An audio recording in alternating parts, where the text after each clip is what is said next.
Delenda est Carthago. Carthage must be destroyed. 3 short words barked from the mouth of a superpower. Rome's death sentence on one of the most dazzling empires of the ancient world.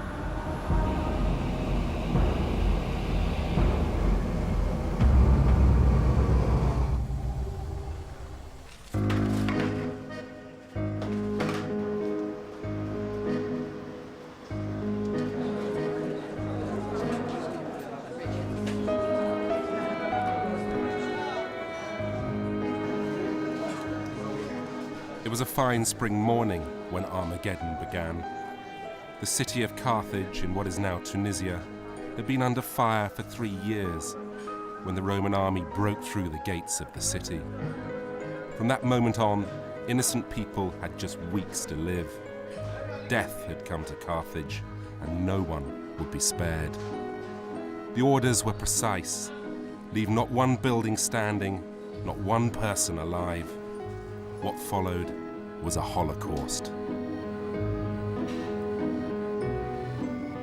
The Roman troops would tear down Carthage's Senate house, burn its library, and defile its sacred shrines.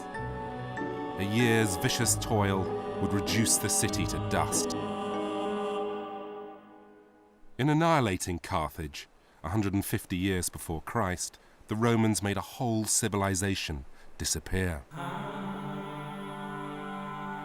Rome wanted Carthage completely and permanently erased. Rome's year of brutal genocide is now almost forgotten.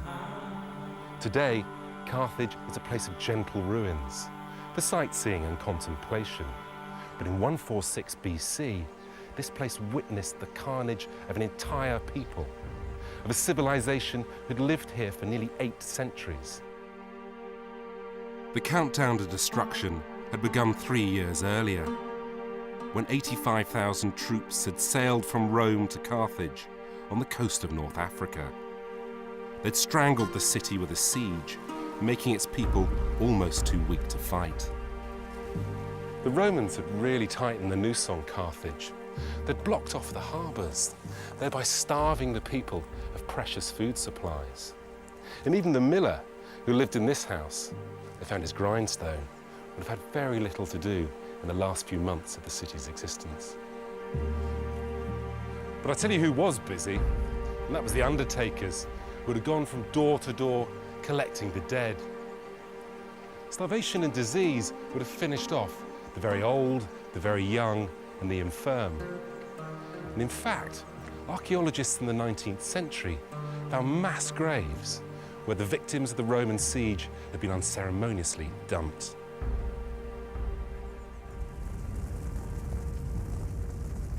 The Roman army torched the city, district by district, turning it into a blazing inferno. When the Romans set fire to these buildings in order to smoke out their inhabitants, the heat was so intense that it turned these walls red.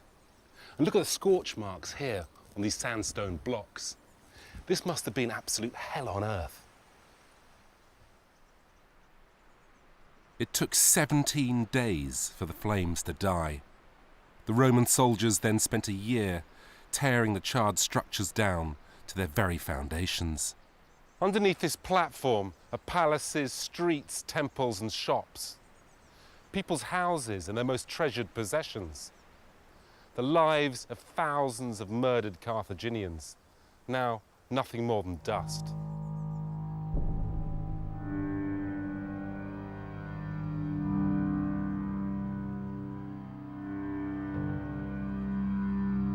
Carthage, famous name, but what do we actually know about it?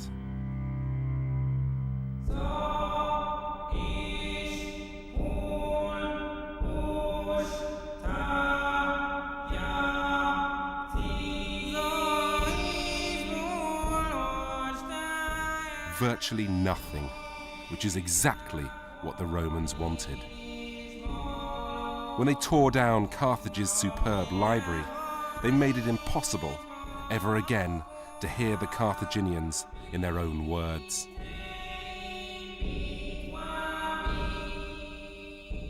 We're left with a history written by the winners, which has warped our entire view of the ancient world. We learn that Western civilization was built by Egypt, Greece, and Rome. But what I want to show is that leaving out Carthage massively distorts our own past. Carthage is sometimes pitied as history's noble victim, or despised as cruel, perverted, and weak. But that's not how I see it.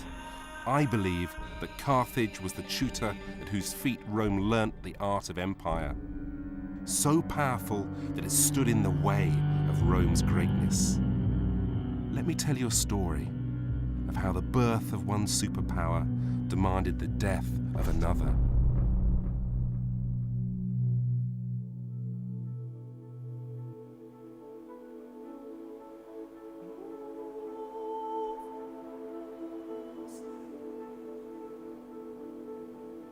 I've been coming to Tunisia for over 10 years now, but I still find the Holocaust of Carthage utterly sobering.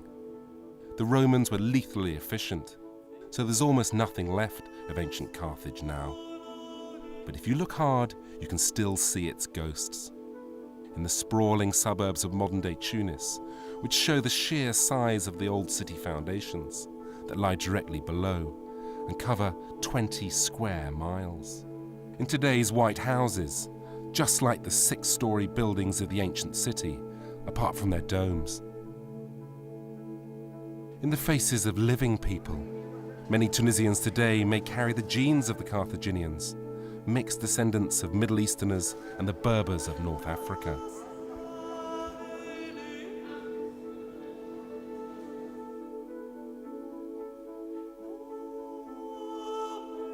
Carthage had been built by the Phoenicians, master mariners from the Lebanon, merchants who founded the great maritime trade routes, the superhighways of the ancient Mediterranean Sea.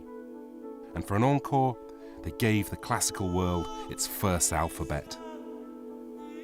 But even they would soon be eclipsed by their African-born descendants, the Carthaginians. By 500 BC, Carthage was the richest metropolis the Mediterranean world had ever seen. Into its markets flowed precious metals, jewels, fine cloth, and spices.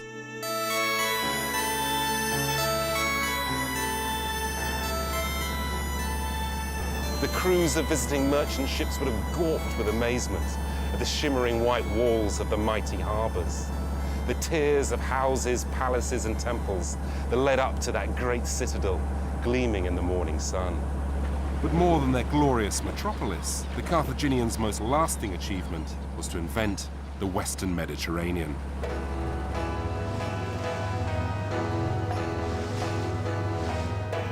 Before they came on the scene, few nations knew how to navigate the seas, and most Mediterranean people lived in isolated communities. In their swift boats, the Carthaginians joined these disparate regions into an empire that ran from Spain and Corsica to Sicily and North Africa. The Mediterranean to them wasn't some void between countries, but the outline of an imagined continent. Their world was a series of coordinates on a map of the sea. Their vast commercial fleet of 700 ships became a seaborne conveyor belt.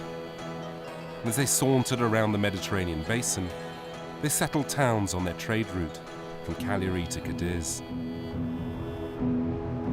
Cities that cradled harbours, like Palermo with its superb working port.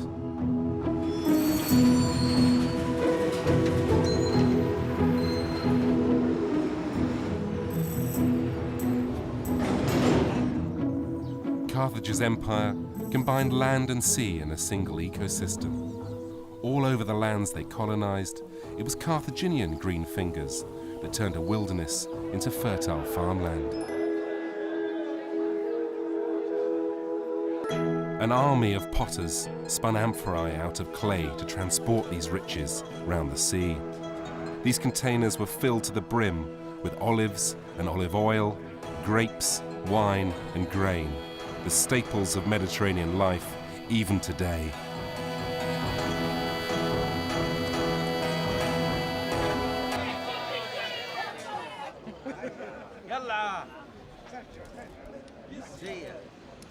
Carthage helped to create a trans-Mediterranean culture. I'm always struck as I visit the lands of the Mediterranean basin by the similarities in lifestyle from here in Tunisia to Sicily and Spain. Forget the idea of the Western Mediterranean as a European sea. In 500 BC, it was an African sea, run by its undisputed owners, the Carthaginians. Carthage was the lord of the Western Mediterranean. It had no rival. And Rome, well, Rome was just a small city-state in central Italy. You wouldn't have even mentioned them in the same breath. We're all stuck with the Cecil B. DeMille version of Rome, a city of hulking white marble on a gargantuan scale. But in 500 BC, Rome was made of wood and mud. Hicksville on the banks of the River Tiber. A Roman Empire? Dream on. The story of Carthage forces us to see another side of the Romans. Not the upright lawgivers, but the thuggish upstarts. Not the flag bearers of civilization, but the ruthless wannabes. By 300 BC, Rome was punching and kicking its way to becoming a militarized state. Like some monstrous embryo with a destiny to fulfill, straining to be born. Rome had been feeling the heat. The islands off its west coast were all Carthaginian, just that little bit too close for comfort. In Sardinia, Carthage had riches on tap from its mines of silver, gold, copper, tin and zinc. The Carthaginians were greedy for land like this in southern Sardinia. The earth here is literally crammed full of precious minerals. And what's more, it's handily perched by the sea, ready to disgorge its metals onto the waiting Carthaginian ships. For over 300 years, the vast mineral wealth of Sardinia and Spain helped pay for the Carthaginian navy in its efforts to police the Mediterranean Sea and to keep it open for business.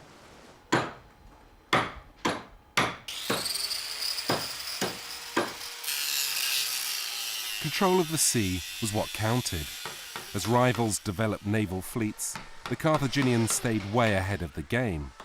Their ships could be assembled in the turn of a tide because they were made in kit form, with the instructions written directly onto the wood. It was an inspired, visionary design that would one day contribute to Carthage's downfall.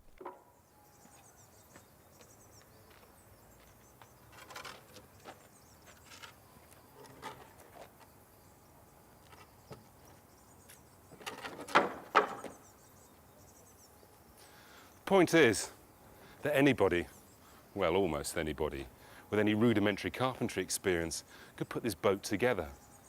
Once you had the prototype, you didn't need some fancy boat builder to put it together for you. So 2,000 years before IKEA, the Carthaginians had created a flat-pack navy. And here it is, world-class hardware to put the frighteners on your foes. Carthage's fleet of giant battleships could outpace and overwhelm any other on the Mediterranean. Halcyon days for Carthage, but they'd failed to hear the distant rumblings from Italy over the sea. Rome, that small, insignificant city-state, had, after a long series of bloody wars, subjugated the whole of central Italy. Rome was on the up, but still nothing more than a small regional power. Nothing for the Carthaginians to worry about, or so they thought. But Rome had become a contender. Its legions were creeping southwards, devouring land in their path, city by city, state by state. While the Carthaginians revelled in their success, envious eyes were beginning to size up their good fortune. From its humble beginnings, Rome's rise had been relentless. By the 3rd century BC, it had bulldozed its way through Italy with determination, luck, and overwhelming force.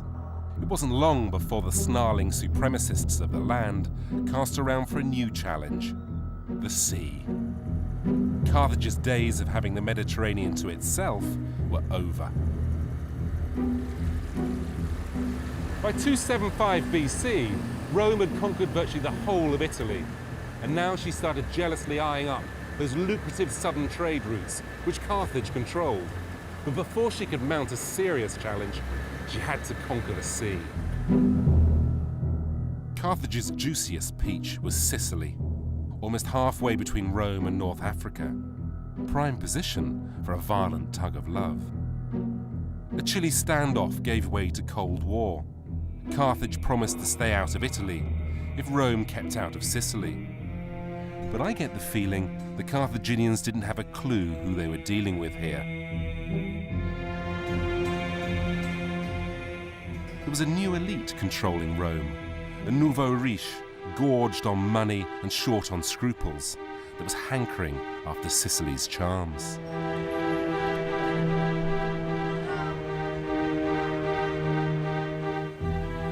You can see why at this superb archaeological site, a Carthaginian settlement on the small island of Motia, off the west coast of Sicily. The community here was running a lucrative staging post for Carthaginian ships circling the Mediterranean. There were good reasons why Rome wanted Sicily so badly. Rome was governed by fear. Sicily was only a short hop away from mainland Italy, and places like this dock at Motia, were fantastic for making sure that Carthaginian ships could be rearmed and restocked for a potential strike on the Italian mainland. Another reason for Rome's aggression was greed. The businessmen turned politicians who now controlled Rome had originally made their fortunes through trade in the southern Mediterranean, and one of their best customers had been Carthage. Now the thinking was that if they controlled places such as this, they'd be able to flood North Africa with their produce. And so fear and greed, Rome's belligerent twins, took their first swipe at Carthage's empire, 264 years before Christ. History calls it the First Punic War, but to me, it's more than just another ancient conflict. It was unparalleled in its savagery, and it lasted 25 years. But more than this, it marked Rome's blood-soaked birth as an empire. I'm now in the very waters where Roman and Carthaginian ships once fought, in a war that irreversibly changed the balance of power in the Mediterranean. The First Punic War was a real turning point for the Roman Empire. Rome, traditionally a land power, at last found her sea legs. But it was a close-run thing. Just listen to this for a scorecard. They lost 700 ships compared with the Carthaginians' 400. And they lurched from disaster to catastrophe. And one Roman admiral, frustrated because the sacred chickens that were meant to augur luck were off their feed, tossed them overboard, saying, well, if they're not hungry, perhaps they'd like a drink instead. He went on to preside over the biggest naval disaster that Rome ever suffered, losing the whole of his fleet. But in what must be one of the most bitter ironies in ancient history, it was the Carthaginians who inadvertently turned Rome into a major sea power. The course of the war was about to change. By incredible luck, a Carthaginian warship strayed into Roman waters. Capturing the ship, Rome now had an unbelievable opportunity to learn how to build the best battleship on the sea. Roman boatwrights immediately took it apart, discovered that every timber was marked with a letter. With lightning speed, the Roman Navy copied the ship, plank by plank, nail by nail, thanks to those instructions so helpfully left by the Carthaginians. And in no time at all, Rome had built an identikit navy. A staggering 220 ships were built in 45 days. Rome could now take on Carthage on equal terms. If they could beat Carthage at sea, they'd remove the sole obstacle to exploiting the Mediterranean themselves. The balance of power swung violently between Carthage and Rome for another 20 years, until, in 241 BC, Carthage suffered a catastrophic defeat. It was forced to hand over all of its lands in Sicily. Rome could now control the gateway to the Western Mediterranean. It could be policeman and tax collector, deciding who could come in and who could go out. Rome had inflicted a crushing defeat on Carthage in its own element, the sea. Rome now had Carthage's Mediterranean empire in its sights. Through one vicious war, Rome had promoted itself to superpower. This is a reconstruction of the column that was put up to celebrate the end of the First Punic War. This inscription here details the famous naval victory over the Carthaginians. You have to understand that 20 years before, Rome didn't really have a navy, and now she had defeated Carthage, the queen of the Mediterranean Sea. And the Romans were immensely proud of this victory. They'd watched and they had learnt, and then they'd taken Carthage on in her own backyard, and they had won. How those Romans must have enjoyed watching the great superpower squirm. They forced Carthage to pay the equivalent of tens of millions of pounds in war indemnities. To add insult to injury, the Roman navy seized Sardinia the following year and extorted another voluptuous payment from Carthage. Then, with unbridled greed, Rome added new terms to the post-war treaty, arguing that the original ones were too lenient. These harsh terms and humiliations were felt keenly in Carthage, and Rome, by breaking the terms of her own peace treaty, was storing up big trouble for the future.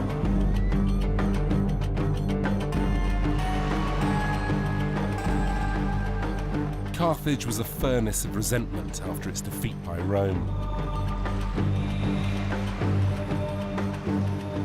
They'd kissed away a chunk of their empire to a bunch of upstarts. Now they were being leeched with extortionate fines. The young of Carthage hungered for revenge, and out of this fug of hatred and humiliation, vengeance was slowly taking human form. The young general, Hamilcar Barca, was sent to southern Spain to try and revive the Carthaginian fortunes, and he hit pay dirt. This earth, which is now exhausted after 2,000 years of exploitation, was once bursting at the seams with mineral wealth, not least of all silver, the bullion of the ancient world. And with that, Carthage can now pay back its debts to Rome and launch a serious challenge to its power. First, Hamilcar masterminded an extraordinary expansion in Spain, until Carthage commanded nearly all of the country. Then, he used this new wealth to redevelop the old Phoenician cities, like Cadiz here in the south, wresting away the hub of Carthaginian power from the old guard in North Africa. If the great and the good of Carthage thought that Hamilcar was going to bow to their will, then they were in for a shock. This Carthaginian adventurer had his own agenda. He built his own fine imperial capital and cheekily named it Carthage after the mother city. With its fine harbours, with its royal palace, and with its temple of Eshmun, this was Carthage in Spain. Hamilcar and his heirs built up a belligerent rogue state that was just itching for a fight with Rome. And for the appeasers back in the old country, Costa del Carthage was dangerously out of control. Under the water of this valley lies what is left of the vast Carthaginian mines that Hamilcar was exploiting to accumulate a war chest big enough to pay for a serious attack on Rome. He even drew his little son into the vendetta, and here we're in the territory of myth. Overbearing father, dutiful son. The boy swears an oath of eternal hatred towards the enemy in front of the altars of the gods, and he never, ever forgets. You need a backstory like that for the most famous general in history. This is not some schmuck in a flak jacket. This, dear viewer, is Hannibal. Now, Hannibal was Rome's worst nightmare. Here was a Carthaginian who was a brilliant land general. He cut his teeth here in the hills of southern Spain, campaigning against the tribes. Now, he had a trick up his sleeve: 21 elephants. Now imagine 3 tons of African elephant flesh bearing down on you, full of Dutch courage from the wine which they'd been given to drink. But things didn't always go to plan. Sometimes these elephants attacked their own troops. And for that, each of the drivers was issued with a metal spike to drive through the skull of the elephant to kill it in its tracks.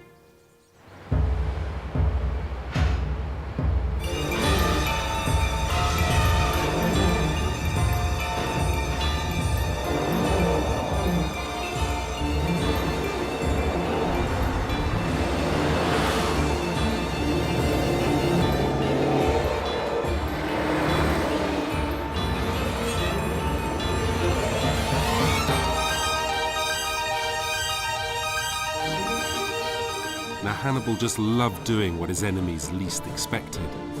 But this mercurial nature was often more fatal for his own side than it was for the Romans. Only one solitary elephant survived the epic journey, and he had to keep on stopping to recruit more troops because of his own huge losses.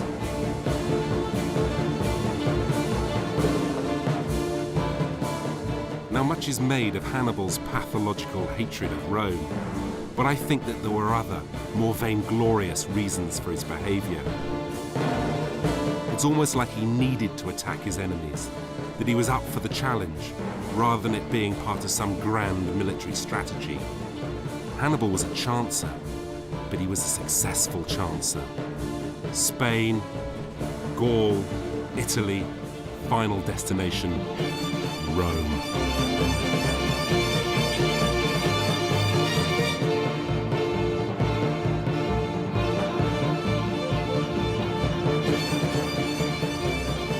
In 216, Hannibal and his armies reached the very gates of Rome.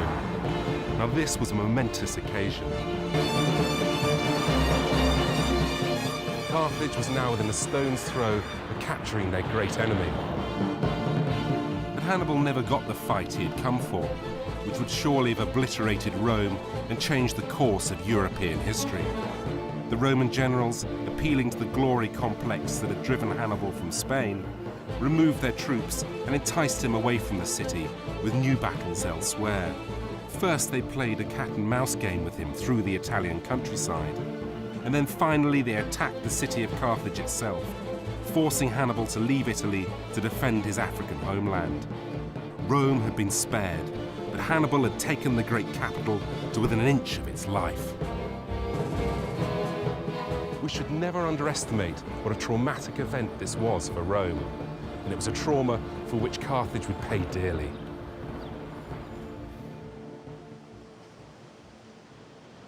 When Hannibal sailed back to Africa for the first time in 30 years, I think he must have been shocked and dismayed. He found himself rejected by the very city in whose name he had fought. He had spent most of his life in Spain, and his fellow Carthaginians distrusted him. Instead of embracing him as a hero, the city's elders shunned him as a foreigner. They even tried to negotiate a secret peace treaty with Rome behind his back. And in 202 BC at Zama, the inevitable happened. The legendary Hannibal was comprehensively and soundly defeated by the Roman armies. It was all over. Carthage rewarded him for his pains with a brief stint in government, but the exhausted general soon retired. Roman hitmen hunted Hannibal down, but he cheated them of the symbolic triumph of an assassination by drinking poison. Even after his suicide, he lived on as a dark presence in the Roman imagination, as a mythical demonic power that could be drawn down for decades whenever Rome needed an enemy. Hannibal had taunted Rome with the spectre of its own death, and Rome could never forgive or forget. Carthage was made to pay. The pathetic remains of its mighty navy were set ablaze in sight of the city. All its overseas territories were confiscated, and it was handed a bill for billions of dollars in today's money that had to be paid to Rome over the next 50 years. Carthage had been resoundingly defeated.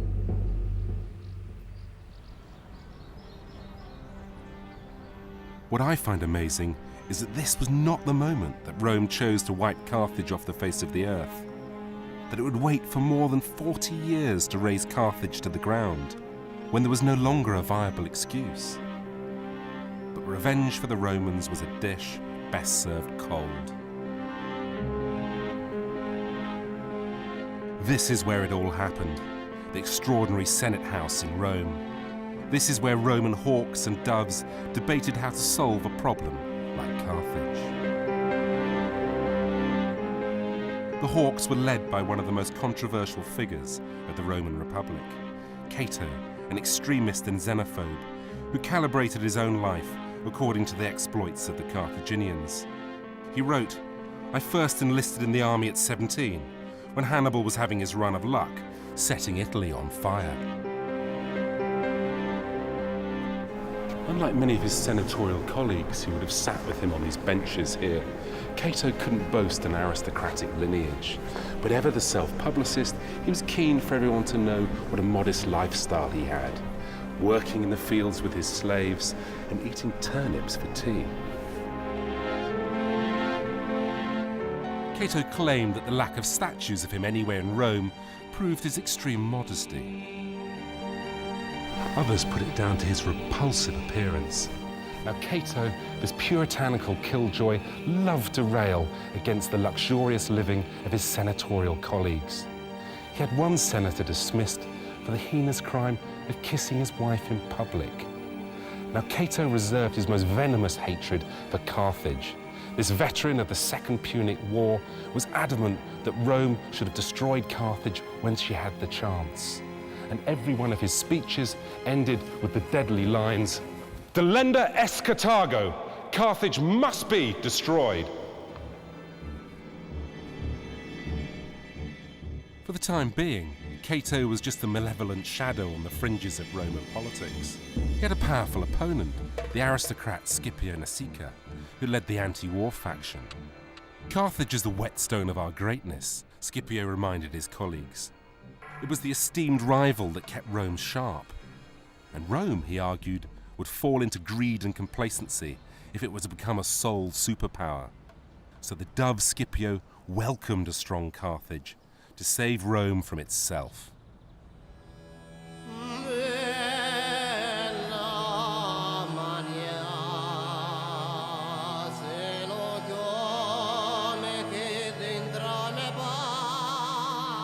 There should have been peace, but a miraculous renaissance in Carthage had the hawks on the warpath again. Their economy was booming. 10 years after their most wretched defeat, the Carthaginians had turned crisis into triumph. They were able to pay off all their war debts to Rome 40 years early.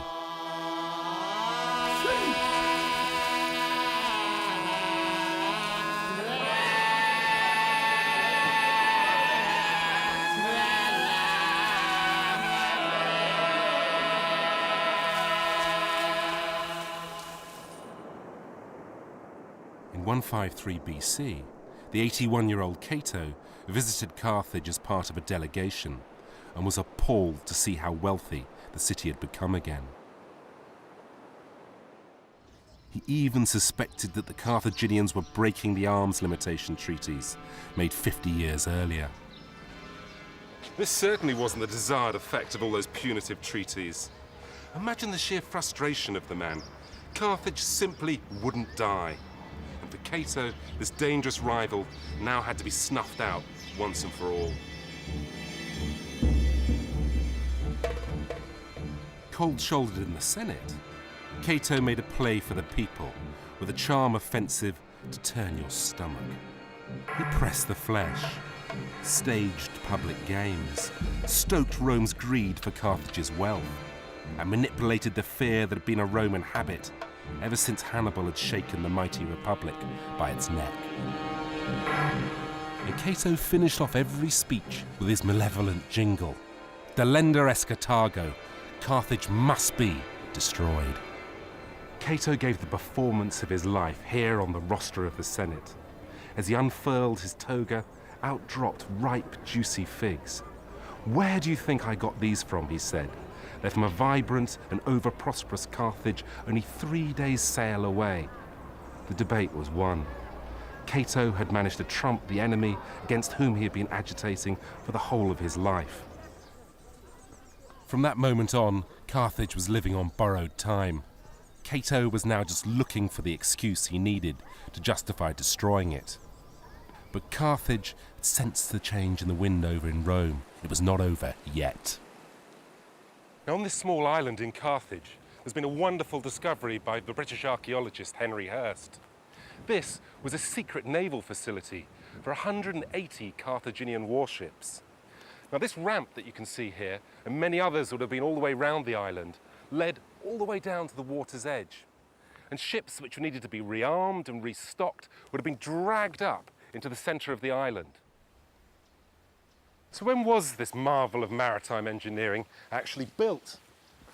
Well, the pottery that the archaeologists found on this site and underneath the structure itself dated it to the end of the Second Punic Wars, when Carthage had solemnly promised to only maintain a fleet of just 10 warships. So somebody wasn't playing by the rules.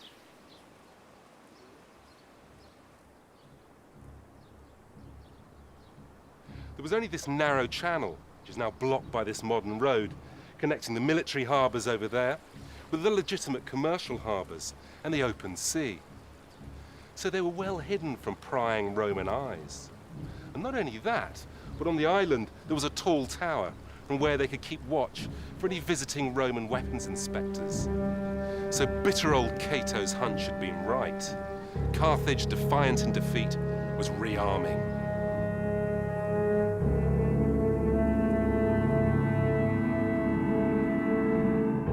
Two years after Cato's visit, in 151 BC, a fiery young leader swept into office in Carthage.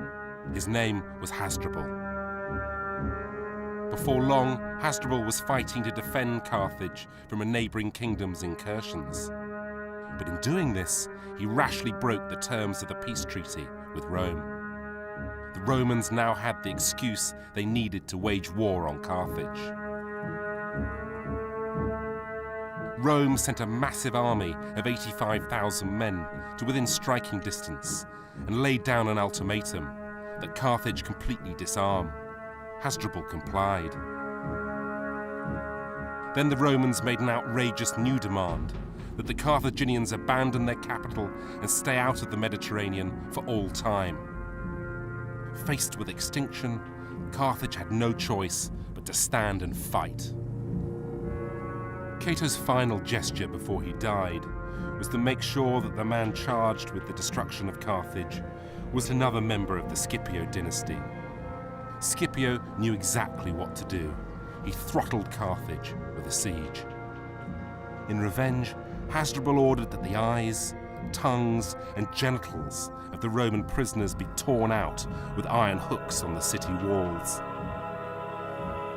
The Carthaginians then flayed them alive and threw their raw, still breathing bodies down to their comrades massed below. The time had come for the Romans to act.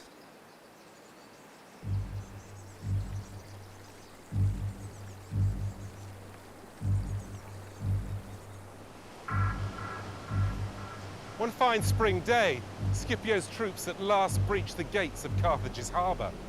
And Scipio now ordered the final assault on the besieged city and its starving inhabitants. But first he rallied his troops with the following chilling words: "All of you spread fear, flight and terror in this city of Carthage." And in the following days, his troops would follow his command to the letter. After capturing the lower city, Scipio now turned his attention to the ultimate prize, the capital of Carthage, the Bursa Hill, last refuge of the city's inhabitants. 3 streets led up the hill. The houses that flanked them were closely packed together and up to 6 stories tall.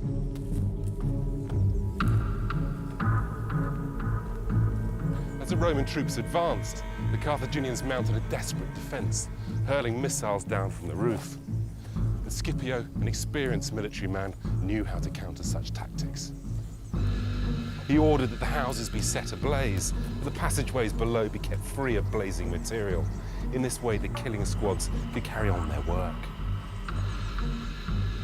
As more and more houses were set on fire, old men, women and children who had been hidden in these buildings came down with the blazing rubble. Their charred and damaged bodies were brutally dragged out of the way by the mattocks and hooks of the Roman cleansing squads. Both the living and the dead were hurled into huge pits, and others were crushed by the charging horses of the Roman cavalry until their faces were no longer visibly human. The city was consumed by this hellish turmoil for 6 long days and nights. Scipio, like any good killing squad commander, regularly rotated his troops, not only to conserve their physical strength, but also their sanity. On the 7th day, Scipio took himself off to a patch of high ground, and looking down, calculated that the brutal conflict would not be won for many days yet. He turned out to be wrong, for a group of Carthaginian elders, defying their leader Hasdrubal, had taken matters into their own hands. They begged Scipio to spare their lives. He granted their request. That very day, 50,000 men, women and children passed through a narrow gate in the wall into a life of grim slavery. After watching his people deserting their beleaguered city in droves, Hasdrubal's nerve finally broke. He went to Scipio and grovelled for mercy. This cowardice would not go unnoticed or unpunished. His wife had taken refuge from the flames on the roof of the great temple of Eshmun, along with her children. And as the flames flickered around her, she poured scorn on the treacherous Hasdrubal. Looking down on her cowering husband, she delivered a savage rebuke. Wretch, traitor, O most effeminate of men, this fire will entomb me and my children. But what of you, O great commander of Carthage? What punishments will be inflicted upon you by the man at whose feet you are sitting? What Roman triumph will you grace? With these words, she killed her children and threw them into the fire, and then plunged in after them. Carthage was dead. In the shocking aftermath of this murderous episode, the charred ruins of Carthage were systematically dismantled. Thousands of Roman troops spent a whole year carrying out Cato's words to the letter. In the modern world, Hiroshima and Nagasaki could be wiped out in a morning at the touch of a button. But in the ancient world, destroying a city meant getting your hands seriously dirty. So why did Rome do it? In the end, I think it was cold-blooded pragmatism that sealed Carthage's fate. Rome understood that it could only become a global superpower by eradicating its most talented opponents. Astonishingly, in the same year, Rome did exactly the same thing to the great Greek city of Corinth. They did it once, they did it twice. There was no need to do it a third time. This was an object lesson in Rome's absolute power. The cold-blooded obliteration of 2 of the greatest cities in the Mediterranean world sent out a clear message. Imperial Rome had arrived.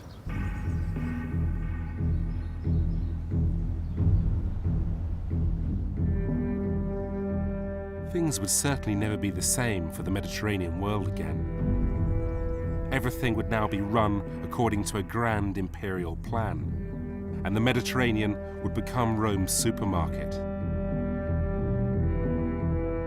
When they first fought, Carthage had been queen of the Mediterranean. Just over 100 years later, Rome was referring to the Mediterranean as Mare Nostrum, our sea.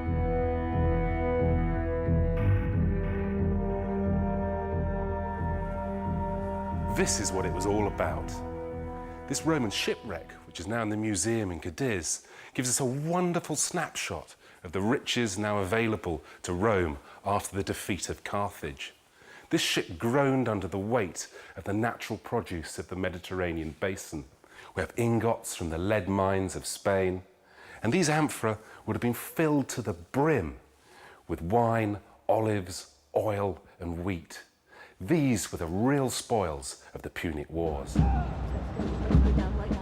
The Roman soldiers who had annihilated Carthage returned home for their victory procession through the heart of Rome.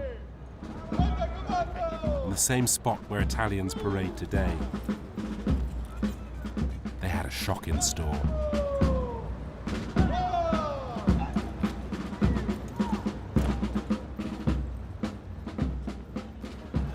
It wasn't only the Carthaginians who found themselves on the losing side of the Punic Wars. What did the peasant farmers who made up the backbone of the victorious Roman armies gain from 20 years of grinding military conflict? The glittering triumph in which they had marched through the streets of Rome with garlands of flowers and cheering crowds had made them believe that a better future was theirs. However, they were soon to realize that they'd been sold down the river. The senators of Rome had no intention of sharing out the spoils of the Punic Wars. They'd even stolen the soldiers' land whilst they were away fighting. As the aristocracy grew fat on the profits, a new underclass was born, dependent on handouts and free bread. The veterans' own land was used to grow the wheat to feed them, slabs of carbohydrate to keep them tame. Later, leisure complexes were built, like the Colosseum, to keep the masses entertained. In the end, their reward for a life-fighting Carthage was a cut-price seat to a human cockfight. Bread and circuses for the masses was not all that it's been cracked up to be.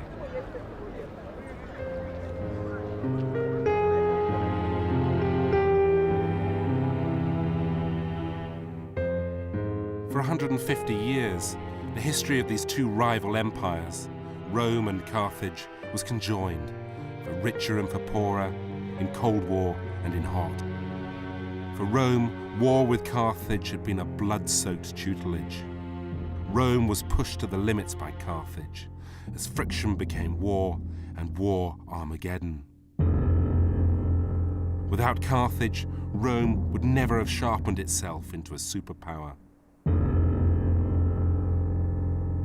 But it had not finished with Carthage yet. In defeat, Carthage would be more useful to Rome than ever.